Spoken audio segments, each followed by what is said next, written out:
Bapak Ibu Guru dan juga teman-teman sekalian. Salam sejahtera bagi kita semua. Perkenalkan, kami dari kelompok 12 IPS 3 akan mempresentasikan tentang makalah penelitian kami dengan judul Dampak Musim Dingin yang Ekstrim terhadap Kegiatan Ekonomi di Finlandia periode 2000 sampai 2019. Sebelum itu, izinkan saya untuk memperkenalkan anggota kelompok kami. Saya Tekjoy absen 23, Andre Valencio absen 2, Antoni Sugata absen 3, dan Stefanus Marvel absen 21. Selamat menyaksikan. Akan menjelaskan tentang bab 1 dimulai dari latar belakang. Bumi kita memiliki dua wilayah yang paling jarang mendapatkan sinar matahari, yakni wilayah kutub utara dan kutub selatan. Kedua wilayah tersebut memiliki suhu dan temperatur yang sangat rendah sehingga sebagian besar wilayah perairannya dikelilingi oleh daratan es, termasuk negara-negara di sekitarnya. Salah satu negara yang paling dekat dengan wilayah kutub utara adalah negara Finlandia, yang juga akan menjadi topik bahasan kita kali ini.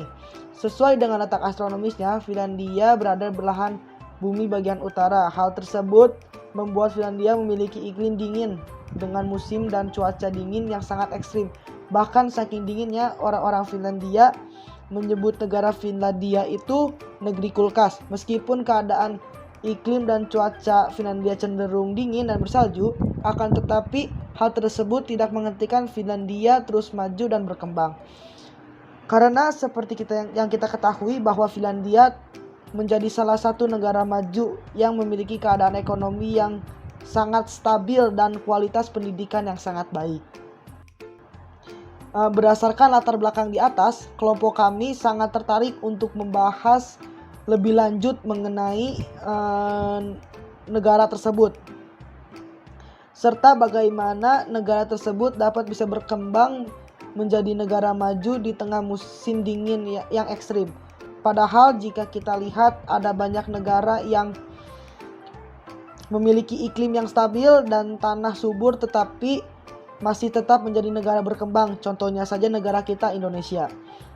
Melalui makalah ini kami ingin mengenali informasi bagaimana rakyat dan pemerintahan dapat saling membantu untuk memperkuat negara mereka sekalipun kondisi iklim yang sangat rendah.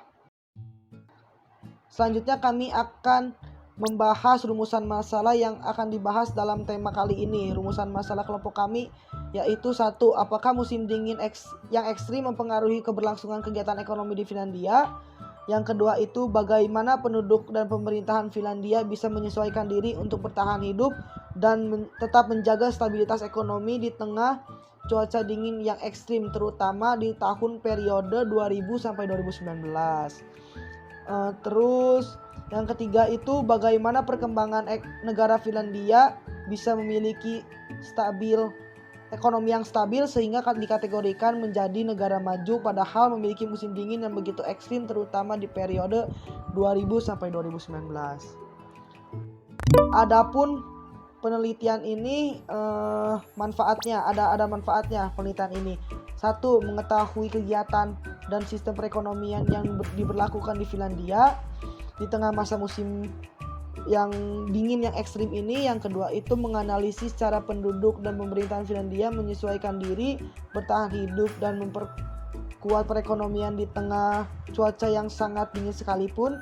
Yang ketiga itu kita itu menganalisis kehidupan bernegara Finlandia sebagai negara maju meskipun memiliki cuaca dingin yang lebih ekstrim dibanding negara lainnya yang mungkin memiliki cuaca dan iklim yang lebih stabil dibanding Finlandia.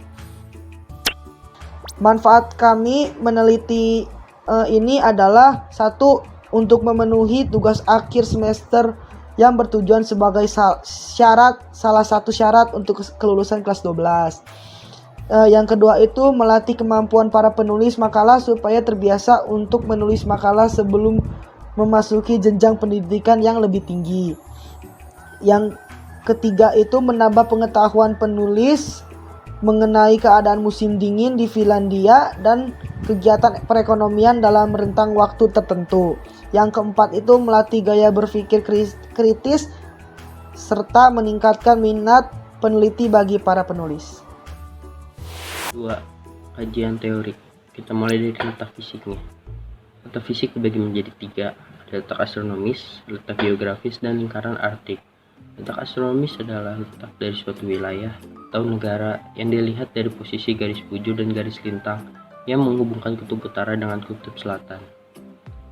Letak astronomis memiliki banyak kegunaan dan fungsi. Selain untuk mengetahui posisi dari suatu wilayah dalam bentuk titik koordinat, fungsi lain letak astronomis adalah menentukan pembagian jenis iklim di dunia. Hal ini sesuai dengan pembagian iklim berdasarkan teori iklim matahari.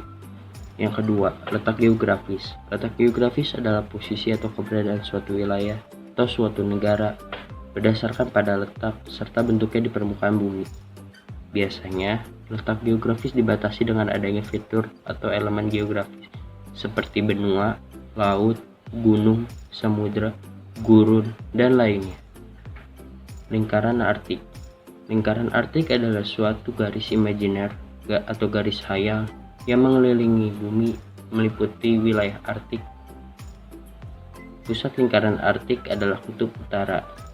Di wilayah-wilayah lingkaran Arktik terjadi dua fenomena alam, yaitu matahari tengah malam dan kutub malam.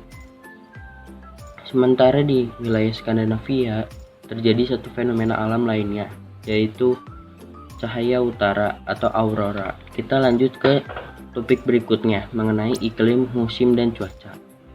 Kita mulai dari iklim. Iklim adalah keadaan rata-rata cuaca pada suatu daerah yang luas dan ditentukan berdasarkan perhitungan dalam waktu yang lama. Lalu yang kedua ada musim. Musim adalah salah satu pembagian utama tahun yang dipengaruhi oleh bentuk iklim yang luas. Musim itu ada dua jenis, musim beriklim tropis dan non-tropis. Jika beriklim tropis hanya memiliki 2 musim, sementara di iklim non-tropis memiliki 4 musim. Lalu yang ketiga ada cuaca. Cuaca merupakan perubahan suhu, angin, curah hujan, dan sinar matahari yang terjadi secara singkat.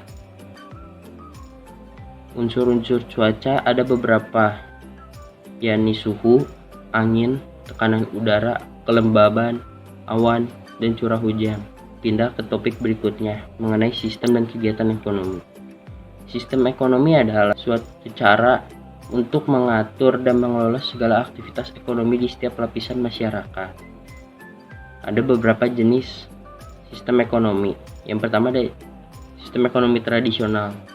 Sistem ekonomi tradisional adalah sistem berdasarkan kebiasaan atau tradisi masyarakat yang sudah dilaksanakan secara turun-temurun. Lalu yang kedua, ada sistem ekonomi komando. Sistem ekonomi komando ini terpusat hanya dari pemerintah yang memiliki kekuasaan. Lalu yang ketiga, ada sistem ekonomi liberal. Sistem ekonomi yang berdasarkan kebebasan seluas-luasnya bagi seluruh masyarakat dalam kegiatan perekonomian tanpa adanya campur tangan dari pemerintah. Yang keempat, ada sistem ekonomi campuran. Sistem ekonomi campuran adalah suatu sistem yang di satu sisi pemerintah memberikan kebebasan kepada masyarakat untuk berusaha melakukan kegiatan ekonomi, akan tetapi di sisi lain pemerintah memiliki campur tangan dalam memberikan kebijakan dalam perekonomian. Lalu ada kegiatan ekonomi.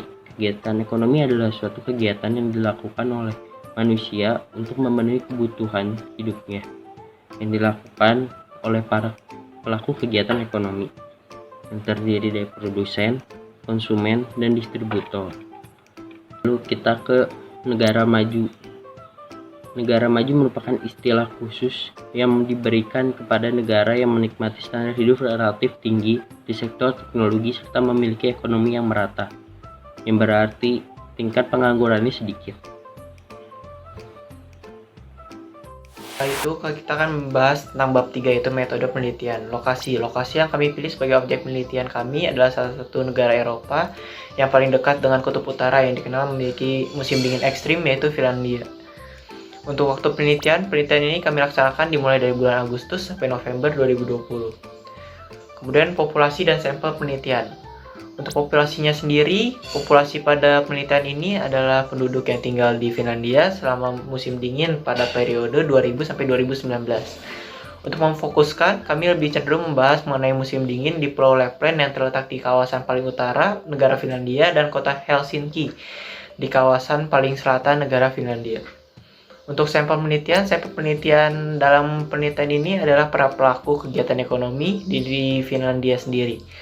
Untuk skala yang lebih kecilnya, kami lebih mengarah kepada masyarakat di Pulau Lapland. Kemudian untuk metode penelitian. Metode yang digunakan dalam penelitian kali ini yaitu metode kualitatif. Sedangkan untuk teknik pengumpulan data, dari dalam teknik pengumpulan data itu ada berbagai macam jenis yang bisa digunakan. Namun dengan kondisi sekarang ini yang sedang di masa pandemi, maka kita menggunakan metode pengumpulan data yang bernama studi pustaka. Teknik pengumpulan studi pustaka ini tidak hanya dilihat dan dipahami dari berbagai sumber yang dapat, namun dianalisis sehingga menjadi sebuah laporan baru yang lebih menarik. Sekarang kita akan masuk ke dalam bab 4 yakni pembahasan. Finlandia dikenal sebagai salah satu negara maju yang berada di kawasan Eropa Utara yang memiliki musim dingin yang sangat ekstrim. Secara astronomis, Finlandia terletak pada koordinat antara 60-70 derajat TU dan 20-32 derajat PT. Hal ini bisa memperjelas letak Finlandia di muka bumi, yakni di bumi bagian utara sebelah barat. Berdasarkan letak astronomisnya, Finlandia menjadi salah satu negara yang paling dekat dengan wilayah Kutub Utara, di mana Kutub Utara terletak pada 90 derajat LU di bumi. Sesuai dengan teori iklim matahari juga, Finlandia memiliki iklim dingin yang termasuk ke dalam jenis iklim taiga dan memiliki cuaca yang sangat dingin pada saat musim dingin.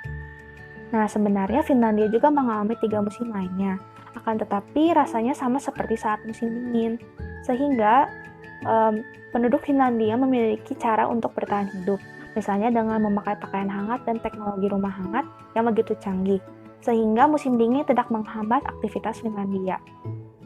Nah, negara Finlandia menganut sistem perekonomian yang disebut dengan Nordic Model atau Nordic Capitalism, di mana terjadi perpaduan antara sistem perekonomian pasar dengan sistem welfare state atau pendekatan demokrasi ekonomi politik. Nah, berdasarkan keterangan di atas, Finlandia menganut sistem ekonomi liberal yang dilandasi oleh demokrasi politik. Itu berarti masyarakat secara bebas melakukan kegiatan usaha ekonomi apapun dan tentunya terdapat pasar bebas. Juga terdapat campur tangan pemerintah di dalam kegiatan dan usaha ekonomi, tetapi pemerintah hanya sebagai pengawas dan juga memberi kebijakan. Kegiatan ekonomi Finlandia saat ini didominasi oleh jasa yakni sebesar 66%, lebih banyak pariwisata dan juga disusul oleh manufaktur sebesar 31%. Sisanya sebesar 3% adalah sektor primer. Kegiatan ekonomi di Finlandia justru didominasi oleh sektor jasa, salah satunya di bidang pariwisata. Uniknya, sebagian besar wahana pariwisata di Finlandia dilakukan pada saat musim dingin. Di Finlandia terdapat wahana ski, terdapat wahana berseluncur, ada juga ice skating dan hoki es menjadi olahraga yang digemari dan diminati untuk dilakukan di Finlandia. Banyak juga penginapan-penginapan yang bertema rumah Santa Claus, sehingga banyak wisatawan yang bisa menginap di tengah kawasan salju dengan pemandangan yang indah. Tetapi juga Finlandia terletak di bagian lingkaran Arktik yang memiliki juga fenomena aurora borealis. Maka dari itu, wisatawan sangat tertarik untuk pergi ke Finlandia. Sesuai fakta di atas, kita bisa melihat bahwa musim dingin yang ekstrim di Finlandia justru dimanfaatkan dengan baik oleh masyarakat Finlandia dengan cara membukanya menjadi sumber penghasilan dalam kegiatan ekonomi mereka. Sekarang ini, Finlandia dikenal di seluruh dunia merupakan salah satu negara maju. Sebelum tahun 2000, Finlandia adalah negara agraris miskin yang memiliki produk domestik bruto per kapita rendah dan sangat jauh dibandingkan dengan negara-negara lainnya. Pada tahun 1918, Finlandia akhirnya merdeka dari negara Swedia. Pasca kemerdekaan, akhirnya Finlandia mengalami krisis ekonomi. Pada tahun 1995, Finlandia mau tergabung ke dalam Uni Eropa. Sejak saat itulah, Finlandia berupaya untuk menstabilkan negaranya. Pada awal tahun 2000, pertumbuhan ekonomi di Finlandia mencapai 4%, sehingga sebagian besar efek dari krisis tahun sebelumnya dapat diatasi. Tahun 2000 sampai tahun 2008 adalah periode keemasan Finlandia dalam meningkatkan investasi di bidang R&D atau Research and Development, di mana investasi teknologi yang dilakukan Finlandia menghasilkan pertumbuhan ekonomi yang cukup signifikan bagi Finlandia. Tetapi pada akhir tahun 2008 terjadi krisis ekonomi global di Finlandia yang membuat pertumbuhan ekonomi menjadi turun. Pada akhir tahun 2008 inilah, perusahaan iPhone dan BlackBerry mulai tumbuh dan berkembang hingga merambat ke dunia internasional. Hal ini membuat dominasi Nokia yang berasal dari Finlandia menjadi tergeser begitu saja. Akan tetapi, pemerintah Finlandia terus berupaya mendukung inovasi secara berkesinambungan. Pada tahun 2015, kembali terjadi krisis global ekonomi. Padahal pada tahun 2011, pertumbuhan ekonomi di Finlandia meningkat pesat kembali. Hal ini disebabkan karena pemerintah Finlandia gagal memotong gaji agar bisa bersaing dengan mitra dagangnya. Juga adanya masalah internal pemerintahan. Apalagi sejak tahun 2013, Nokia itu telah dibeli oleh perusahaan Microsoft. Karena krisis dan masalah-masalah tersebut, besar kemungkinannya pada akhirnya pemerintah dan penduduk di Finlandia menggeser fokus kegiatan ekonomi mereka ke sektor jasa. Karena itulah pemerintah mulai memperhatikan dan berinvestasi untuk membangun sarana dan berbagai wahana pariwisata. Dalam waktu singkat, ekonomi Finlandia bisa kembali stabil. Bahkan pada tahun 2017, dibuatlah sebuah kebijakan yang dikeluarkan oleh pemerintah guna meningkatkan kesejahteraan rakyat, yakni memberikan gaji kepada para pengangguran sebesar 560 euro per bulannya atau setara dengan 8,8 juta rupiah. Hal ini membuat para pengangguran di Finlandia juga bahagia dan sejahtera, sehingga angka kriminalitas pun menurun.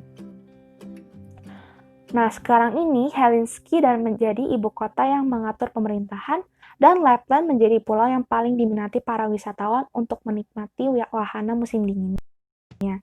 Nah, Finlandia juga tergolong negara maju karena sudah mencukupi kriteria ciri-ciri negara maju. Berdasarkan penelitian dan pengamatan yang kami dapatkan dari berbagai sumber, dapat ditarik suatu kesimpulan bahwa musim dingin yang ekstrem di Finlandia berdampak positif bagi keberlangsungan kegiatan ekonomi di Finlandia. Dampak positif yang didapat adalah dengan adanya musim dingin yang ekstrim, sektor pariwisata di Finlandia bisa meningkat pesat, bahkan sampai ke skala internasional. Sebab, berbagai wahana dari pariwisata yang digemari oleh para turis, termasuk turis asing, adalah wahana dinginnya. Musim dingin di Finlandia yang begitu ekstrim justru dimanfaatkan dengan baik oleh penduduk dan pemerintahnya, dengan menjadikannya sebagai sumber pendapatan negara. Sistem ekonomi yang bersifat liberal politik memudahkan keberlangsungan kegiatan ekonomi di Finlandia untuk menerima turis asing keluar masuk negaranya. Adanya kegagalan dan krisis ekonomi global yang beberapa kali terjadi pun bukan merupakan dampak dari musim dingin yang ekstrim, akan tetapi karena kalah persaingan dan juga masalah internal pemerintahan yang tidak bisa menjaga stabilitas ekonomi negaranya. Justru karena adanya musim dingin lah, pemerintah dan rakyat menemukan solusi untuk mengatasi krisis ekonomi globalnya, yakni dengan cara menggeser fokus kegiatan ekonomi mereka dari industri manufaktur ke sektor jasa terutama pariwisata. Berbagai hal memang sempat menjadi kendala, tetapi pada akhirnya Finlandia berhasil menstabilkan kembali ekonominya sehingga sampai saat ini Finlandia tetap dinobatkan menjadi salah satu negara maju yang disegani di seluruh dunia meskipun memiliki iklim dan cuaca yang sangat dingin. Kemudian untuk saran, kami memiliki beberapa saran yang ingin kami sampaikan berdasarkan dengan penelitian kami. Yang pertama itu saran bagi para pembaca untuk bisa mencontoh dan meniru semangat juang penduduk Finlandia untuk terus berinovasi dan berkreasi di tengah situasi dan kondisi yang buruk sekalipun, sehingga kualitas sumber manusia bisa memiliki mental daya juang dan kompetitif. Yang kedua bagi sekolah, untuk meningkatkan mutu pendidikan dan kualitas guru-guru serta tata cara belajar mengajarnya dengan mencontoh gaya Finlandia, sehingga mutu pendidikan pelajar bisa makin berkualitas sehingga Indonesia bisa melahirkan generasi emas yang bisa membawa Indonesia menjadi negara maju. Yang tiga bagi pemerintah Indonesia, untuk bisa menggunakan kekuasaan pemerintahannya untuk membangun perekonomian di Indonesia, bukan hanya memikirkan urusan politik saja, serta menerapkan sistem ekonomi dan kebijakan ekonomi yang tegas dan sesuai dengan keadaan Indonesia sehingga pertumbuhan ekonomi di Indonesia dapat bertumbuh dengan maksimal. Yang terakhir bagi pariwisata Indonesia, untuk bisa melihat peluang dan potensi wilayah-wilayah yang bisa dijadikan tempat wisata seperti Finlandia yang menjadikan wilayah bersalju sebagai tempat wisatanya. Indonesia juga bisa menjadikan tempat-tempat yang jarang diketahui oleh masyarakat, bukan hanya kota-kota besar seperti Bali dan Jakarta saja, sehingga di seluruh Indonesia pariwisata bisa dikenal sampai ke dunia internasional. Demikianlah presentasi dari kelompok kami. Semoga apa yang kami sampaikan dapat bermanfaat bagi para pendengarnya. Mohon maaf bila ada kesalahan kata atau penulisan dalam video kali ini. Sekian dan terima kasih.